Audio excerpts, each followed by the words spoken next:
ನಮಸ್ಕಾರ, ನಾನು ನಿಮ್ಮ ಪ್ರೀತಿಯ ವಿಜಯದತ್ತ ಸೂರ್ಯ ಮಾತಾಡ್ತಿರೋದು. ಇವಾಗ ತಾನೇ ಒಂದು 2 ಹಾಡು ಕೇಳಿದೆ ಮಗಿ ಪುಸ್ತಕ ಸಿನಿಮಾದು. ಅದ್ರ ಪ್ರೊಡ್ಯೂಸರ್ ಬಂದು ಯತಿರಾಜ್ ಅಂತ, ಡೈರೆಕ್ಟರ್ ಬಂದು ಹರಿವರಾಸನಂ ಅಂತ, ಆ್ಯಂಡ್ ಮ್ಯೂಸಿಕ್ ಕಂಪೋಸರ್ ಬಂದು ಯಶಸ್ ಅಂತ. ತುಂಬ ಒಳ್ಳೆ ಕಾನ್ಸೆಪ್ಟ್ ಇಟ್ಕೊಂಡು ಸಿನಿಮಾ ಮಾಡಿದ್ದಾರೆ. And it's a hats off to the producer. ಒಂದು ಒಳ್ಳೆ ಕಾಂಟೆಂಟ್ ಇರೋ ಸಿನಿಮಾಗೆ ಇನ್ವೆಸ್ಟ್ ಮಾಡಿದ್ದಾರೆ. ಹಾಗೆ ನಮ್ಮ ನಿರ್ದೇಶಕರು ಕೂಡ ಫಸ್ಟ್ ಫಿಲ್ಮ್ ಇದಕ್ಕೆ ಒಂದು ಕಾಂಟೆಂಟ್ ಇರೋ ಸಿನಿಮಾ ಡೈರೆಕ್ಟ್ ಮಾಡಬೇಕಂತ Dev written the script and directed it. And ಹಾಡು ಕೇಳಿದೆ, ಭಾಳ ಚೆನ್ನಾಗಿದೆ. ಅದರಲ್ಲಿ ಒಂದು ಹಾಡು ಬಂದು ನಮ್ಮೆಲ್ಲರ ಫೇವ್ರೆಟ್ ಪುಣ್ಯಕೋಟಿ ಹಾಡು ನಾವೆಲ್ಲ ಕೇಳಿದ್ವಿ. ಅದರದ್ದೇ ಟ್ಯೂನ್ ಇಟ್ಕೊಂಡು ಡಿಫ್ರೆಂಟ್ ಲಿರಿಕ್ಸಲ್ಲಿ ಸಾಂಗ್ನ ಕಂಪೋಸ್ ಮಾಡಿದ್ದಾರೆ. ಭಾಳ ಇಷ್ಟ ಆಯಿತು. ಆ್ಯಂಡ್ ಅದರಲ್ಲಿ ತುಂಬ ವಿಷಯಗಳಿದೆ.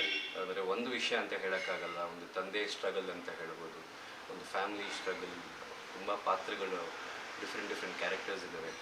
ಆ್ಯಂಡ್ ಆನ್ ದ ಹೋಲ್ ನಿಮಗೆ ಸಿನಿಮಾ ಟೀಸರ್ ಮತ್ತು ಸಿನಿಮಾ ರಿಲೀಸ್ ಆದಾಗ ವಿಷಯ ಗೊತ್ತಾಗುತ್ತೆ ಕಂಪ್ಲೀಟಾಗಿ. ಬಟ್ ನನಗೆ ಕಾಂಟೆಂಟ್ ಕೇಳಿ ತುಂಬ ಇಷ್ಟ ಆಯಿತು. ಆ್ಯಂಡ್ ಈ ಸಿನಿಮಾ ಅತಿ ಶೀಘ್ರದಲ್ಲಿ ಆಡಿಯೋ ಲಾಂಚ್ ಆಗುತ್ತೆ. ಎಲ್ಲರೂ ಹಾಡನ್ನ ಕೇಳಿ ಶೇರ್ ಮಾಡಿ.